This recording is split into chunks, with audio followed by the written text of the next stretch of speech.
नमस्कार दोस्तों, जय हिंद, वंदे मातरम, इंकलाब जिंदाबाद। मैं दिलीप कुमार आपके अपने स्मार्ट क्लासेज में आपका स्वागत करता हूं। दोस्तों, आज हम लेके आए हैं हिंदी में पहला चैप्टर वर्णमाला।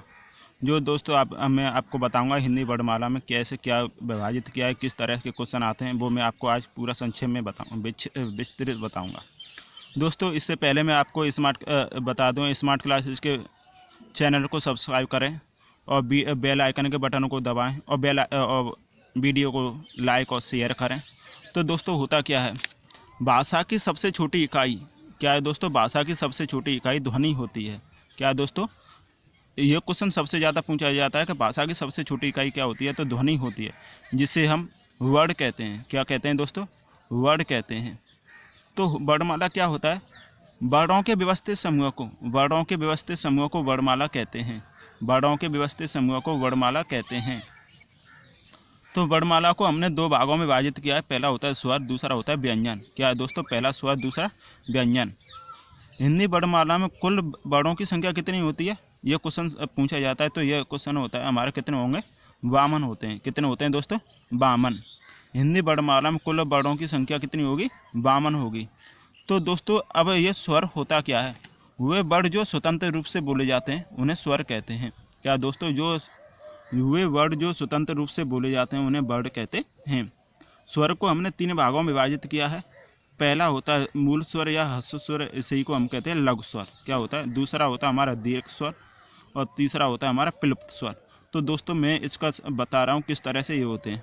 तो ये होता है हमारा, पहला होता है मूल स्वर। जिन स्वरों के उच्चारण में बहुत कम समय लगता है जिन स्वरों के उच्चारण में बहुत कम समय लगता है उन्हें हम लघु स्वर कहते हैं। जिन स्वरों के उच्चारण में बहुत कम समय लगता है उन्हें लघु स्वर कहते हैं। जैसे अ, ई, उ, ये हमारे क्या हैं? मूल स्वर होते हैं या लघु स्वर होते हैं। दोस्तों, इसी के साथ साथ में दूसरा नंबर दिया है हमारा दीर्घ स्वर। क्या है दोस्तों? दीर्घ स्वर। तो ये क्या है? जिन स्वरों के उच्चारण मूल स्वर से अधिक समय लगता है, इन स्वरों के से अधिक समय लगेगा वो हमारे क्या होंगे? दीर्घ स्वर होंगे। क्या होंगे दोस्तों? दीर्घ स्वर होंगे। जिन स्वरों के उच्चारण में मूल स्वर से अधिक समय लगता है उन्हें दीर्घ स्वर कहते हैं। जैसे आ, ई, उ, ए, ऐ, ओ, औ, ये हमारे क्या होते हैं? ये हमारे दीर्घ स्वर होते हैं। क्या होते हैं? दीर्घ स्वर होते हैं। दोस्तों, इसी के साथ साथ मैं आपको प्लुप्त स्वर होता क्या है? प्लुप्त स्वर, जिन स्वरों के उच्चारण में सबसे अधिक समय लगता है उन्हें प्लुप्त स्वर कहते हैं। क्या दोस्तों? जिन स्वरों के उच्चारण में सबसे अधिक समय लगता है उन्हें प्लुप्त स्वर कहते हैं। जैसे हम तुम मंत्र का जाप करते हैं ओम नमः शिवाय, तो क्या कैसे पढ़ोगे? आप करोगे ओम नमः शिवाय, तो हमारा क्या है? ओम जो आ रहा है ये प्लुप्त स्वर, सबसे अधिक समय लग रहा है, तो ये हमारा क्या होता है? प्लुप्त स्वर होता है। हिंदी वर्णमाला में स्वरों की संख्या कितनी होती है? 11 होते हैं। अगर क्वेश्चन में ये पूछा जाता है कि हिंदी वर्णमाला में स्वरों की संख्या कितनी होती है, तो हम 11 लगाएंगे। कितनी लगाएंगे दोस्तों? 11 लगाएंगे। और अगर ये पूछ ले जाए कि हिंदी वर्णमाला में कुल स्वरों की संख्या कितनी होती है, तो हम 13 लगाएंगे। कितनी लगाएंगे दोस्तों? 13। जो दो अयोगभाव स्वर होते हैं उनको हम जोड़ के हम 13 कर देते हैं। क्या कर देते हैं? दो अयोगभावों को जोड़ करके हम 13 कर देते हैं। तो दोस्तों, समझ में आ रही? हिंदी वर्णमाला में स्वरों की संख्या 11, अगर कुल पूछ ली जाए तो 13। तो दोस्तों, इसी के साथ में अनुस्वर क्या होता है, अंग होता है और विसर्ग क्या होता है, ये आपको चिन्ह दिया है। तो स्वरों का जो उच्चारण स्थान होता है वो किस तरह से किया जाता है दोस्तों, ये मैं आपको आज क्लियर करा दूं कि जो छोटा स्वर सबसे ज़्यादा बताते हैं लोग, तो वो क्या बताते हैं? व्यंजनों का उच्चारण स्थान बताते हैं कि वो कौन से उच्चारण स्थान पर कैसे बोला जाता है। लेकिन ये अभी आज तक किसी ने नहीं बताया होगा स्वरों का उच्चारण किस तरह से किया जाता है, कौन सा स्वर कहाँ से बोला जाता है। तो जो कंठ स्वर होता है, जो गले के द्वारा बोला जाता है, कंठ के द्वारा बोला जाता है, वो छोटा आ और बड़ा आ होता है। क्या होता है? छोटा आ और बड़ा आ होता है, वो कंठ स्वर होता है। तालव्य स्वर जो होता है वो छोटी ई और बड़ी ई होती है। कौन सी होती है? छोटी ई और बड़ी ई। ओष्ठ स्वर जो होता है वो छोटा ऊ और बड़ा ऊ होता है, वो ओष्ठ स्वर होता है दोस्तों। और मूर्धन्य स्वर क्या होता है? ऋषि होता है, वो मूर्धन्य स्वर होता है। कंठ तालव्य स्वर ए ऐ होता है ना, वो कंठ तालव्य स्वर होता है। और कंठ ओष्ठ स्वर क्या होता है दोस्तों? ओ औ जो होता है वो कंठ तालव्य, जो ओ औ होता है वो कंठ ओष्ठ स्वर होता है। कौन सा दोस्तों? कंठ ओष्ठ। तो दोबारा देख लीजिए, कंठ स्वर जो होता है वो आ होता है, तालव्य स्वर होता है वो ए ऐ, वो ई होता है, उष्ट स्वर होता है वो उ होता है। मूर्धन्य स्वर वो जो होता है ऋषि होता है। और कंठ तालव्य स्वर जो होता है ए ऐ होता है। क्या होता है? ए ऐ। और कंठ उष्ट स्वर क्या होता है? ओ औ होता है। दोस्तों यहाँ तक तो हमने स्वर करा दिए क्लियर। अब लेके चल रहे हैं व्यंजन की तरफ। क्या है दोस्तों? व्यंजन की तरफ। व्यंजन होता क्या? वे वर्ड जो स्वतंत्र रूप से वे वर्ड जो स्वरों की सहायता से बोले जाते हैं उन्हें हम व्यंजन कहते हैं। क्या दोस्तों? वे वर्ड जो स्वरों की सहायता से बोले जाते हैं उन्हें हम व्यंजन कहते हैं। ये 6 प्रकार के होते हैं। कितने दोस्तों? 6 प्रकार से। पहला होता है स्पर्शी व्यंजन। क्या है दोस्तों? स्पर्शी व्यंजन। स्पर्शी व्यंजन में क से लेके माँ तक जितने 25 वर्ड होते हैं वो स्पर्शी व्यंजन में आते हैं। कितने क्या आते हैं दोस्तों? स्पर्शी व्यंजन में। दूसरा आता है द्विगुण व्यंजन। अब दोस्तों द्विगुण व्यंजन हमारे 2 होते हैं, वो ड और ड होते हैं ना, जो हमारे द्विगुण व्यंजन होते हैं। दोस्तों ये द्विगुण व्यंजन होते हैं, ये अलग अलग तरह से प्रयोग किए जाते हैं। इसका मतलब क्या है? अलग अलग इसकी ये विशेषता होती है द्विगुण व्यंजन की। इसके बाद अनुनासिक या नासिक व्यंजन होते हैं। इसको तो सभी जानते होंगे दोस्तों, लेकिन आपको क्लियर करा दूँ। प्रत्येक वर्ग का जो 5वां वर्ण होता है ना, प्रत्येक वर्ग का 5वां वर्ण वो हमारा क्या होता है? अनुनासिक होता है। इसकी भी संख्या 5 होती है। जैसे हमारे क वर्ग में हमारा ड आता है, च वर्ग में हमारे इ आता है। ये हमारे क्या होते हैं? ये हमारे अनुनासिक या नासिक व्यंजन कहलाते हैं। और अंतस्थ व्यंजन य, र, ल, व। कौन से दोस्तों? य और र, ल और व, ये 4 संख्या होती है, वो अंतस्थ व्यंजन होती है।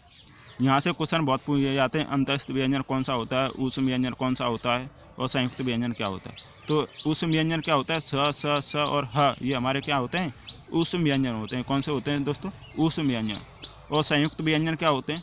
छ, त्र, ज्ञ और स्र, ये हमारे क्या होते हैं? संयुक्त व्यंजन होते हैं। कौन से होते हैं दोस्तों?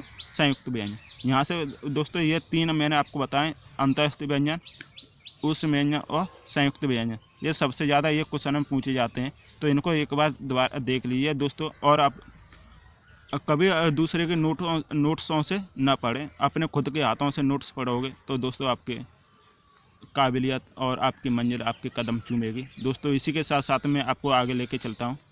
दोस्तों जिस तरह से मैंने आपको स्वर बताए थे किस तरह से बोले जाते हैं, इसी तरह से मैंने आपको ये व्यंजन भी मैं आपको बता रहा हूँ। जो वर्ग में क वर्ग, च वर्ग, ट वर्ग, ट वर्ग और प वर्ग जो आते हैं वो, और इसमें स्पर्शी व्यंजन भी मैंने क्लियर करा रहा हूँ, अनुनासिक व्यंजन भी क्लियर कराऊँगा, और उच्चारण स्थान क्या होता है इनका ये भी क्लियर कराऊँगा। जो क वर्ग में जो आते हैं वो स्पर्शी व्यंजन कौन कौन से? क, ख, ग और घ, ये हमारे स्पर्शी व्यंजन होते हैं। और अनुनासिक ड होता है। ये किससे बोला जाता है? वो कंठ से बोला जाता है। किससे बोला जाता है दोस्तों? कंठ से बोला जाता है। इसी के साथ साथ में च वर्ग में ये हमारे ये स्पर्शी व्यंजन होंगे। और यहाँ हमारा क्या होता है? अनुनासिक। और ये किससे बोला जाता है? तालु से बोला जाता है, जीभ के द्वारा। इसके साथ साथ में ट वर्ग हमारा किससे बोला जाता है? मूर्धन्य से बोला जाता है। किससे बोला जाता है? मूर्धन्य। तो दोस्तों ये हमारा ड हमारा होता है वो क्या होता है? अनुनासिक होता है। ये हमारे स्पर्शी व्यंजन होता है। ट वर्ग हमारा किससे बोला जाता है? दंत से बोला जाता है। किससे बोला जाता है? दंत से बोला जाता है। यह दंत व्यंजन होता है। प वर्ग जो होता है हमारा ओष्ठ व्यंजन होता है। क्या होता है दोस्तों? ओष्ठ व्यंजन होता है। यह दोस्तों आपको क्लियर हो गया। क वर्ग हमारा कंठ व्यंजन, च वर्ग हमारा तालव्य, ट वर्ग हमारा मूर्धन्य, ट वर्ग हमारा दंत, और प वर्ग हमारा क्या होता है? ओष्ठ होता है। दोस्तों इसी के साथ साथ मैं आपको करा दूं, अर्धस्वर होता है क्या? य और व होता है, वो अर्धस्वर होता है। क्या दोस्तों? अर्धस्वर क्या होता है? य और व। पार्श्विक व्यंजन क्या होता है? ल और ये पार्श्व। और लुंठित वर्ण, ये सबसे ज़्यादा पूछा जाता है, लुंठित वर्ण। यह लुंठित वर्ण जो होता है वो र होता है। क्या होता है दोस्तों? र। संयुक्त व्यंजनों का जो दोस्तों मैंने आपको बताया उदाहरण कराया था संयुक्त व्यंजन, तो संयुक्त व्यंजनों का निर्माण किस तरह से होता है? छ जो होता है वो क आधे क से और स से इसका निर्माण होता है। तो ये पूछा जाता है क्वेश्चन में कि छ जो वर्ण होता है, व्यंजन होता है, वो किस वर्ण के बाद आता है? तो किसके बाद आएगा? वो क वर्ग के बाद आएगा। किसके दोस्तों? अगर त्र पूछ लिया जाए तो त के बाद, और ज्ञ पूछा जाए तो ज के बाद। तो दोस्तों छ क और प्लस स से बनता है, त्र किससे? त से और र से बनता है, ज्ञ ज से और यहाँ से बनता है, और स्र हमारा स और र से बनता है। दोस्तों इसी के साथ साथ में ये हमारे संयुक्त व्यंजन हो गए। इसी के साथ साथ में आपको हिंदी वर्णमाला को एक नज़र में पूरा कर दें। जो हमने आज अब तक पूरी हिंदी वर्णमाला करा दी है, उसको मैंने आपको एक क्लियर करा दूँ पूरा क्या कैसे क्या होता है। जो हिंदी वर्णमाला के एक नज़र में आपको बता दूँ, स्वरों की संख्या होती है वो 11 होती है दोस्तों। कितनी होती है? 11 होती है। अयोगवाह स्वर हमारे कितने होते हैं? 2 होते हैं। कितने होते हैं दोस्तों? 2 होते हैं। तो कुल स्वरों की संख्या हमारी कितनी होगी? 13 होगी। 11 और 2 13। ये हमारे यहाँ तक तो हो गए हमारे स्वर। तो हमारे स्वरों की संख्या 11, अयोगवाह स्वर 2 और कुल स्वरों की संख्या 13 है। अगर कुल आ जाए तो 13 लगाओगे, अगर केवल स्वर पूछ लिया जाए तो हमारा 11 लगाएंगे। स्पर्शी व्यंजन कितने होते हैं दोस्तों? 25 होते हैं। क्या होते हैं? 25। क से लेके माँ तक जो होते हैं हमारे वो स्पर्शी व्यंजन होते हैं। और द्विगुण व्यंजन की संख्या कितनी होती है? 2 होती है। वो ड और ड जो होते हैं हमारे द्विगुण व्यंजन होते हैं। अंतस्थ व्यंजन कितने होते हैं? 4। अंतस्थ व्यंजन य र ल व जो हमारे होते हैं ना, य र ल व, ये हमारे क्या होते हैं? अंतस्थ व्यंजन होते हैं। और उस व्यंजन भी हमारे 4 होते हैं। कौन से? स स स ह, ये हमारे क्या होते हैं? उस व्यंजन होते हैं। और संयुक्त व्यंजन की संख्या कितनी होती है? 4 होती है। अभी मैंने आपको करा दिया संयुक्त व्यंजन। तो ये संयुक्त व्यंजन छ, त्र, ज्ञ और स्र, ये हमारे क्या होते हैं? संयुक्त व्यंजन। तो हिंदी वर्णमाला में कुल वर्णों की संख्या कितनी होती है? 52 होती है। कितनी होती है दोस्तों? 52 होती है। अगर व्यंजनों की संख्या पूछ ली जाए, कितनी दोस्तों? व्यंजनों की संख्या कितनी होती है? 33 होती है। कितनी होती है दोस्तों? 33 होती है। तो दोस्तों इसी तरह से मैंने आपको पूरा वीडियो हिंदी वर्णमाला का क्लियर करा दिया। दोस्तों वीडियो अच्छी लगी है तो लाइक और शेयर करें। हमारे स्मार्ट क्लासेस के चैनल को सब्सक्राइब करना ना भूलें, चाहे आप बैठ ही जाओ। ये हम आपको केवल आपका प्यार चाहते हैं और हम आपको प्यार देना चाहते हैं। दोस्तों हमारी वीडियो अच्छी लगी तो लाइक और शेयर करना। धन्यवाद। जय हिंद, वंदे मातरम, इंकलाब जिंदाबाद।